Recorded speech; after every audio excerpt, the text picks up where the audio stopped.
കാളി ദേവിയെ ആരാധിക്കുന്ന ഒരു ഭക്തൻ തീർച്ചയായും അറിഞ്ഞിരിക്കേണ്ട ഒരു കാര്യമുണ്ട്. ഈ ഒരു കാര്യം അറിയാതെ എത്രയധികം നമ്മൾ ദേവിയെ ആരാധിച്ചാലും, എത്ര ക്ഷേത്ര ദർശനം നടത്തിയാലും, എത്ര വഴിപാടുകൾ നടത്തിയാലും ഒരു പ്രയോജനവുമില്ല. സത്യം പറഞ്ഞാൽ ഒരു 50% മുകളിൽ തന്നെ ഈ ഒരു കാര്യമാണ് ദേവി നോക്കുന്നത്. ഒരാളുടെ ഭക്തിയിലെ ഏറ്റവും പ്രധാനപ്പെട്ട ഘടകം. അത് സാധന ചെയ്യുകയാണെങ്കിലും ഭക്തി മാർഗത്തിലാണെങ്കിലും ഏത് മാർഗത്തിലാണെങ്കിലും ദേവി ഭക്തനാണ് നമ്മളെങ്കിൽ ഉറപ്പായും ഇത് ചെയ്തിരിക്കണം. ഇത് കാളീദേവിക്ക് മാത്രമല്ല, അത് സരസ്വതി ദേവി ആയിക്കൊള്ളട്ടെ, ലക്ഷ്മി ദേവി ആയിക്കൊള്ളട്ടെ, പാർവതി ദേവി ആയിക്കൊള്ളട്ടെ, ദുർഗാദേവി ആയിക്കൊള്ളട്ടെ, ഏത് മാർഗത്തിലാണെങ്കിലും ശാക്തേയമായ വഴിയാണ് നമ്മൾ തിരഞ്ഞെടുക്കുന്നതെങ്കിൽ, നമ്മൾ ദേവി ഭക്തരാണെങ്കിൽ, ഈ ഒരു കാര്യത്തെക്കുറിച്ച് നമ്മൾക്ക് അറിവില്ലെങ്കിൽ തീർച്ചയായും നമ്മൾ എത്ര സാധനം ചെയ്തിട്ട്, എത്ര സ്തോത്രം ജപിച്ചിട്ടും നാമം ജപിച്ചിട്ടും ഒരു കാര്യമില്ല. പ്രത്യേകിച്ച് കാളീദേവിയുടെ കാര്യം എന്തുകൊണ്ടാണ് എടുത്ത് പറഞ്ഞത് എന്ന് ചോദിച്ചാൽ, കാളീദേവി ക്ഷിപ്രഗോപിയാണ്, അതുപോലെ തന്നെ ക്ഷിപ്രവരപ്രസാദവും നൽകും. അതുകൊണ്ട് അമ്മയോട് എന്ത് കാണിക്കുന്നോ അതിനുള്ള ഫലം അമ്മ അപ്പോൾ തന്നെ തരും. ദേവിയുടെ സ്നേഹത്തിൻ്റെ ചൂടും അതുപോലെ തന്നെ കോപത്തിൻ്റെ ചൂടും പെട്ടെന്ന് നമ്മൾ അറിയും കാളീദേവിയുടെ. അപ്പോൾ കാളി ഭക്തരാണെങ്കിലും ദേവി ഭക്തരാണെങ്കിലും എന്താണ് നമ്മൾ ചെയ്യേണ്ടത്? ഏത് കാര്യമാണ് ആ കാര്യം നമ്മളുടെ ജീവിതം തന്നെ മാറ്റിമറിക്കുന്ന ആ കാര്യം. ഈ ഒരു കാര്യം ചെയ്താൽ ജീവിതത്തിലെ സകലമാന ദുരിതങ്ങളിൽ നിന്നും ദേവി നിങ്ങളെ രക്ഷിക്കും. ദേവി പ്രീതിക്ക് ഏറ്റവും അധികം പ്രാധാന്യം കൊടുത്ത് ഒരു ഭക്തൻ ശ്രദ്ധിക്കേണ്ട കാര്യം ഇത് മാത്രമാണ്. ദേവി മഹാത്മ്യത്തിൽ തന്നെ ഒരു ശ്ലോകത്തിൽ പ്രത്യേകം പറയുന്നുണ്ട് ഈ കാര്യത്തെക്കുറിച്ച്. അതെന്താണെന്നറിയാമോ? ദേവി മഹാത്മ്യത്തിൽ പറയുന്നു, ഈ ലോകത്തിലുള്ള, ഈ ജഗത്തിലുള്ള എല്ലാ സ്ത്രീകളും അമ്മേ നിന്റെ സ്വരൂപമാണെന്ന്. അതിനർത്ഥം പ്രപഞ്ചത്തിലുള്ള സ്ത്രീകളെല്ലാം ആ ശക്തിയായിട്ടുള്ള അമ്മയുടെ സ്വരൂപം തന്നെയാണ്. ആ ജഗദംബികയായിട്ടുള്ള പരാശക്തി, ആദിശക്തി തന്നെയാണ് എല്ലാ സ്ത്രീകളുടെ ഉള്ളിൽ കുടികൊള്ളുന്ന ചൈതന്യവും. അപ്പോൾ സ്ത്രീ എന്ന് പറയുന്നത് സാക്ഷാൽ ദേവിയുടെ സ്വരൂപമാണ്. ഇതിനൊരു പെർഫെക്റ്റ് എക്സാമ്പിൾ നമുക്ക് മനസ്സിലാക്കാൻ സാധിക്കും. ദൈവവിശ്വാസമില്ലാത്ത ആളാണെങ്കിൽ പോലും അവനവൻ്റെ അമ്മയെ അവനവൻ നല്ല രീതിയിൽ ആരാധിക്കുന്നുണ്ടെങ്കിലും, നല്ല രീതിയിൽ ബഹുമാനിക്കുന്നുണ്ടെങ്കിലും, ദൈവവിശ്വാസമില്ലാഞ്ഞിട്ടും അയാൾ രക്ഷപ്പെടുന്നത് പലപ്പോഴും നമ്മൾ കണ്ടിട്ടുണ്ടായിരിക്കും. അയാളുടെ ജാതി എന്തുമായിക്കൊള്ളട്ടെ, മതം എന്തുമായിക്കൊള്ളട്ടെ, ഏത് വർഗവും ഏത് വർണ്ണവും ആയിക്കൊള്ളട്ടെ, നമ്മൾ ഈ ഒരു കാര്യം എല്ലാവരും ശ്രദ്ധിച്ചിട്ടുള്ള കാര്യം തന്നെയാണ്. അല്ലെങ്കിൽ ഒന്ന് ചിന്തിച്ച് നോക്കിയാൽ മതി. രാഷ്ട്രീയ മേഖല ആയിക്കൊള്ളട്ടെ, കായികമായിക്കൊള്ളട്ടെ, കലാപരമായിക്കൊള്ളട്ടെ, ഏതൊരു മേഖലയിലും അത്യാവശ്യം വിജയിച്ച് നിൽക്കുന്ന ഏതൊരാളും, അല്ലെങ്കിൽ നല്ല രീതിയിൽ വിജയിച്ച് നിൽക്കുന്ന ആളും, അല്ലെങ്കിൽ സമൂഹത്തിൽ അത്യാവശ്യം നന്നായി ജീവിച്ചു പോകുന്ന ഒരാളും, എല്ലാവരും വലിയ രീതിയിൽ തന്നെ വിജയിക്കണമെന്നില്ല. നല്ല രീതിയിൽ സമാധാനവും സമൃദ്ധിയോടും കൂടി അത്യാവശ്യം മുന്നോട്ട് പോകുന്ന ഏതൊരാളുടെയും ജീവിതത്തിൽ ഒരു പ്രധാനപ്പെട്ട ഘടകം അയാളുടെ അമ്മയുടെ അനുഗ്രഹമാണ്. നമ്മൾക്ക് കാണാൻ സാധിക്കുന്ന പ്രത്യക്ഷ ദേവി എന്ന് പറയുന്നത് നമ്മളുടെ അമ്മയാണ്. ദൈവവിശ്വാസം ഉണ്ടെങ്കിലും ഇല്ലെങ്കിലും ഒരാൾ അമ്മയെ സ്നേഹിക്കുന്നുണ്ട്, ആദരിക്കുന്നുണ്ടെങ്കിൽ അയാൾ അറിഞ്ഞോ അറിയാതെയോ സാക്ഷാൽ ദേവിയെ തന്നെയാണ് ആരാധിക്കുന്നത്. അതിലൊരു സംശയവുമില്ല. അപ്രകാരം പ്രപഞ്ചത്തിലുള്ള ഏതൊരു സ്ത്രീയെ എടുത്തു നോക്കിക്കൊള്ളൂ, ആ സ്ത്രീയെ ബഹുമാനിച്ചില്ലെങ്കിൽ തീർച്ചയായും ശാക്തേയമായ മാർഗത്തിൽ ദേവി ആരാധനയിൽ ഒരടി പോലും മുന്നോട്ട് പോകാൻ സാധിക്കില്ല. അത് ഏത് സ്ത്രീയുമാകാം. നമ്മുടെ അമ്മയെ നമ്മൾ പ്രത്യേകിച്ചും ബഹുമാനിക്കണം. അതുപോലെ അമ്മയുടെ സമപ്രായക്കാരായ അല്ലെങ്കിൽ നമ്മളെക്കാൾ മുതിർന്ന സ്ത്രീകളെ നമ്മൾ അമ്മ എന്ന രീതിയിൽ തന്നെ, ദേവി എന്നുള്ള രീതിയിൽ തന്നെ കരുതണം. എല്ലാ സ്ത്രീകളെയും കരുതണം. പ്രത്യേകിച്ച് നമ്മളെക്കാൾ മുതിർന്ന അമ്മമാർക്ക് നമ്മൾ എല്ലാ തരത്തിലുള്ള ബഹുമാനവും നൽകണം. ഇനി ചെറിയ കുട്ടികളാണെങ്കിൽ അവരെ ബാലാ ത്രിപുര സുന്ദരിയെ പോലെ കണ്ട് ആരാധിക്കണം. ഏത് രീതിയിലാണെങ്കിലും ദേവി എന്നുള്ള തത്വത്തിൽ അധിഷ്ഠിതമാക്കി ഏത് സ്ത്രീയെയും അതേപോലെ കാണാൻ നമ്മൾ പഠിച്ചെങ്കിൽ മാത്രമേ ശാക്തേയമായ മാർഗത്തിൽ ദേവി അനുഗ്രഹം ഉണ്ടാകാൻ വഴിയുള്ളൂ. അല്ലെങ്കിൽ നമ്മൾ എന്ത് ചെയ്താലും, എത്ര വലിയ ക്ഷേത്രത്തിൽ പോയി ഏത് തരം പൂജ ചെയ്താലും, ഏത് വലിയ ദേവീ ക്ഷേത്രത്തിൽ പോയാലും, എത്ര തവണ സ്തോത്രം ജപിച്ചാലും നാമം ജപിച്ചാലും മന്ത്രം ജപിച്ചാലും ഒന്നും ഒരു ഫലവും ദേവി അനുഗ്രഹത്തിൽ ഉണ്ടാവില്ല. നമ്മൾ ബഹുമാനം സ്ത്രീകൾക്ക് കൊടുത്തിട്ടില്ലെങ്കിൽ. തീർച്ചയായും ഏത് പ്രായക്കാരാണെങ്കിലും നമ്മൾ ബഹുമാനിക്കണം, ആദരിക്കണം. അതിലൊരു സംശയവുമില്ല. അതിനൊരു ഉദാഹരണം തന്നെ നമ്മൾ എടുത്തു നോക്കിയാൽ മതി. ഈ അടുത്തായി ജീവിച്ചിരുന്ന അല്ലെങ്കിൽ ശരീരസ്ഥരായിരുന്ന മഹാപുരുഷന്മാർ, ദേവി ഭക്തരായ ഏറ്റവും വലിയ മഹാപുരുഷന്മാർ ആരാണ് എന്നുള്ള ചോദ്യത്തിന് ഒറ്റ ഉത്തരമേ ഉള്ളൂ. ഏകദേശം ഒരേ പ്രദേശത്തു നിന്നും അതേപോലെ ഏകദേശം ഒരേ സമയത്ത് ജനിച്ച 2 മഹാപുരുഷന്മാർ. ഈ 2 മഹാപുരുഷന്മാരും നമ്മൾ ഇന്നറിയുന്ന ഏറ്റവും വലിയ ദേവി ഭക്തരാണ്. ഈയിടെയൊന്നും ഈ 2 മഹാഭക്തന്മാരെ പോലെ വേറൊരു ഭക്തന്മാർ ഈ ഭൂമിയിൽ ജനിച്ചിട്ട് തന്നെയില്ല. ഒരു 100-150 വർഷം മുമ്പ് ഇതുപോലുള്ള മഹാഭക്തന്മാർ ജനിച്ചിട്ടില്ല എന്നുള്ളത് തീർച്ചയായ കാര്യമാണ്. അതാരൊക്കെയാണ്? ഒന്ന് നമ്മൾക്ക് എല്ലാവർക്കും അറിയാം, ശ്രീരാമകൃഷ്ണ പരമഹംസർ, ഒന്ന് ഭാമാ കേബ. ഈ 2 പേരുടെയും ജനന സമയമായിട്ട് 1 വർഷത്തിൻ്റെ വ്യത്യാസമുള്ളൂ. ശ്രീരാമകൃഷ്ണ പരമഹംസർ ജനിച്ച് 1 വർഷത്തിന് ശേഷമാണ് ഭാമാ കേബ ജനിക്കുന്നത്. ഈ 2 പേരും വലിയ ദേവീ ഭക്തനാണ്. ഒരാൾ താരാദേവിയുടെ പുത്രനാണെങ്കിൽ, താരാദേവിയുടെ ഭക്തനാണെങ്കിൽ, മറ്റൊരാൾ കാളീപുത്രനാണ്, കാളീ ഭക്തനാണ്. ഈ 2 പേരുടെയും സാധനയിൽ, ഭക്തിയിൽ ഏറ്റവും പ്രധാനപ്പെട്ടൊരു കോമൺ ഘടകമുണ്ട്.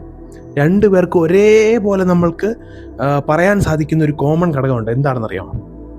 2 പേരും ഉഗ്രമൂർത്തികളെ തന്നെയാണ് ആരാധിച്ചത്. അതൊന്നുമല്ല, അതിനും അപ്പുറം വലിയൊരു കാര്യം, 2 പേരും സ്ത്രീകളെ അമ്മയെ പോലെ ബഹുമാനിച്ചിരുന്നു.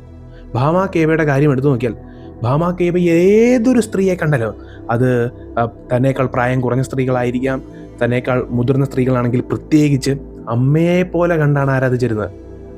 ഏത് ദേവീനെയാണോ ആരാധിക്കുന്നത്, താരാദേവിയെ ആരാധിച്ചാൽ താരാദേവി തന്നെയാണ് എൻ്റെ മുന്നിൽ വരുന്നത് എന്നുള്ള ഒരു വിശ്വാസത്തോടു കൂടി അവരെ വണങ്ങുകയും ആദരിക്കുകയും ചെയ്യുമായിരുന്നു ഭാമാ കേബ എന്ന ആ മഹാപുരുഷൻ.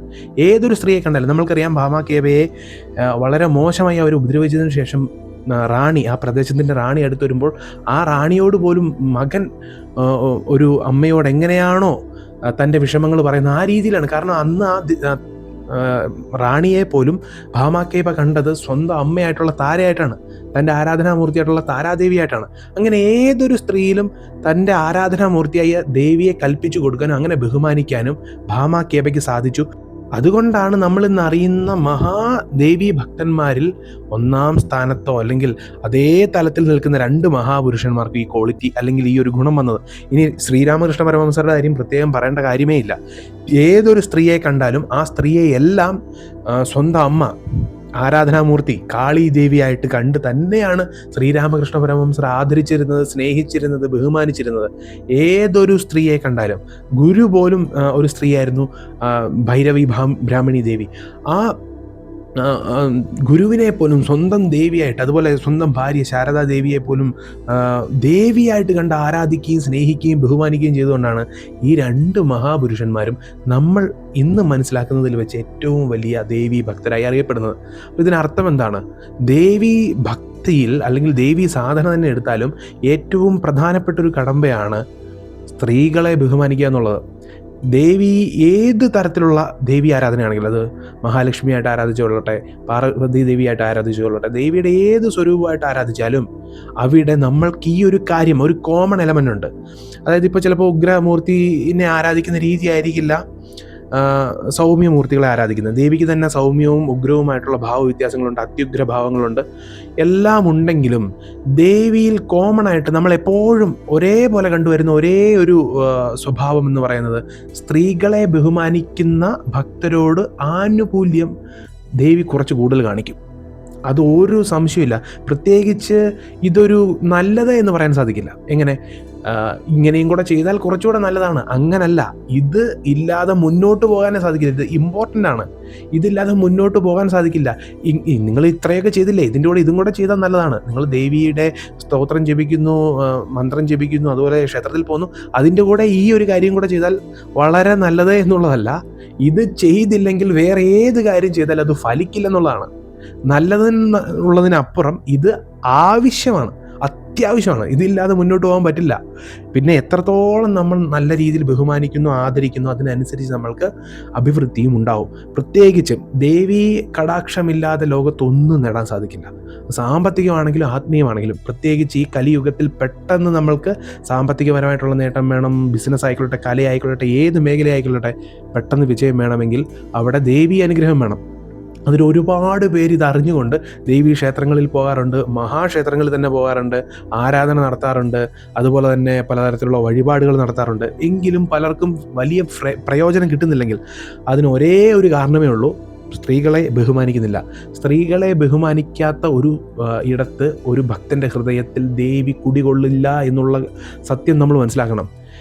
ആ മാതൃവാത്സല്യം അനുഭവിക്കണമെങ്കിൽ ആ ദേവിയെ തന്നെ, നമ്മൾ ആരാധിക്കുന്ന ദേവിയെ തന്നെ ഏതൊരു സ്ത്രീയിലും കാണാൻ പഠിക്കണം. ആ ദേവിയെ പോലെ തന്നെ ആ സ്ത്രീയെ ബഹുമാനിക്കാൻ പഠിക്കണം. ഈ 2 കാര്യമുണ്ടെങ്കിൽ മാത്രമേ ബഹുമാനവും സ്നേഹവും ഒരു സ്ത്രീയോടുണ്ടെങ്കിൽ, ദേവിയെപ്പോലെ കരുതിയുള്ള സ്നേഹം ഉണ്ടെങ്കിൽ മാത്രമേ അയാൾക്ക് മുന്നോട്ട് പോകാൻ സാധിക്കുകയുള്ളൂ. ദേവിയുടെ പൂർണ്ണ കടാക്ഷം അയാളിലേക്ക് എത്തുകയുള്ളൂ. അതുകൊണ്ട് ദേവീ ഭക്തരാണെങ്കിൽ തീർച്ചയായും നമ്മൾ വളരെ നിസ്സാരമായി കരുതുന്ന ഒരു കാര്യമാണ്. പലപ്പോഴും എല്ലാം പറയുന്ന കൂട്ടത്തിൽ സ്ത്രീകളെ ബഹുമാനിക്കണമെന്ന് പറഞ്ഞങ്ങ് കളയും. അങ്ങനെയല്ല. ശാക്തേയം ആ മാർഗത്തിലെ ഏറ്റവും പ്രധാനപ്പെട്ടൊരു നാഴികക്കല്ലാണ്. നമ്മൾ പറയുകയാണെങ്കിൽ ഒരു 50% മുകളിലും ഒരാളുടെ ദേവീ ഭക്തിയിൽ, സാധനയിൽ ഏറ്റവും പ്രധാനപ്പെട്ട ഘടകം എന്ന് പറയുന്നത് സ്ത്രീകളെ ബഹുമാനിക്കുന്നതാണ്.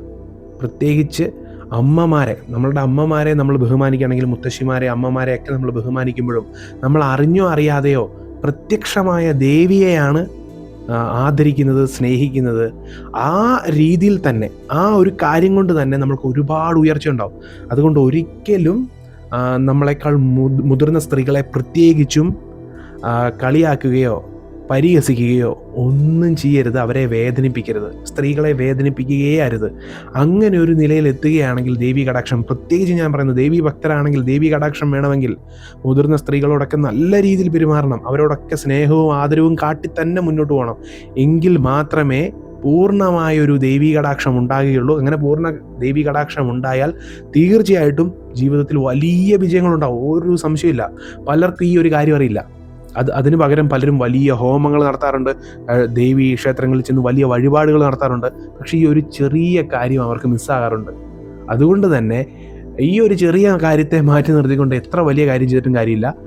വലിയ കാര്യങ്ങൾ ചെയ്താലും കിട്ടാത്ത ഫലം ഈ ഒരു ചെറിയ കാര്യത്തിൽ നിന്ന് കിട്ടുന്നത് അത്ര ചെറിയ കാര്യമല്ല. പലർക്കും ഈ ഒരു മനോനില വരാൻ അത്രയ്ക്ക് എളുപ്പമല്ല. ഒരുപാട് കഷ്ടപ്പെട്ടാൽ ആ മനോനില വരുള്ളൂ. സ്ത്രീകളെ ബഹുമാനിക്കാനൊക്കെ ഇത്തിരി പ്രയാസമാണ്.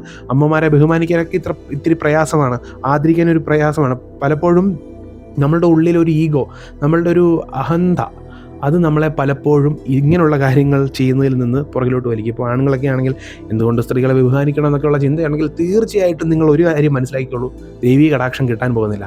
എല്ലാ സ്ത്രീകളെയും, എല്ലാ അമ്മമാരെയും ബഹുമാനിക്കാൻ തുടങ്ങിയാൽ അന്ന് മുതൽ ദേവീ കടാക്ഷം ഉണ്ടാവും, ജീവിതത്തിൽ വിജയം ഉണ്ടാവും. അല്ലാതെ ഏത് ക്ഷേത്രത്തിൽ പോയിട്ടും ഒരു കാര്യവുമില്ല. ശാക്തേയമായിട്ടുള്ള മാർഗത്തിൽ മുന്നോട്ട് പോവുകയാണെങ്കിൽ ഇതാണ് പരമമായ സത്യം. ദേവീ അനുഗ്രഹം വേണമെങ്കിൽ, ദേവിയിലൂടെ ഒരുപാട് അനുഗ്രഹങ്ങൾ നേടി ജീവിതം മാറ്റണം, അല്ലെങ്കിൽ അങ്ങനെ പല മോഹങ്ങളും ഉണ്ടെങ്കിൽ സ്ത്രീകളെ ബഹുമാനിക്കണം. സ്ത്രീകളെ ബഹുമാനിക്കാതെ ഒന്നും നടക്കില്ല. ഈ ഒരു ചെറിയ കാര്യം ചെയ്യാതെയാണ് പലരും വലിയ കാര്യങ്ങൾ ചെയ്യുന്നത്. ഇപ്പോൾ കേൾക്കുമ്പോൾ പോലും പലരും തമാശയായിട്ട് കരുതുന്നവരുണ്ടായിരിക്കും. പക്ഷെ ഒന്ന് അനുഭവിച്ചു നോക്കണം. ദേവിയെ ആരാധിച്ചുകൊണ്ട് സ്ത്രീകളെ ഒന്ന് ബഹുമാനിക്കാതിരിക്കുകയോ അവരെ ഒന്ന് ഉപദ്രവിക്കുകയോ ചെയ്ത് നോക്കുക. നിങ്ങൾക്ക് കിട്ടുന്ന ശിക്ഷ ഈ ലോകത്ത് കിട്ടാവുന്നതിൽ ഏറ്റവും വലിയ ശിക്ഷയായിരിക്കും. അതുകൊണ്ട് ഈ ഒരു കാര്യം മനസ്സിലാക്കുക, ഇത് മനസ്സിലാക്കി പ്രവർത്തിക്കുക. ഉറപ്പായും ദേവീ കടാക്ഷം ഉണ്ടാകും, ഒരു സംശയമില്ല. അഹോബിലം.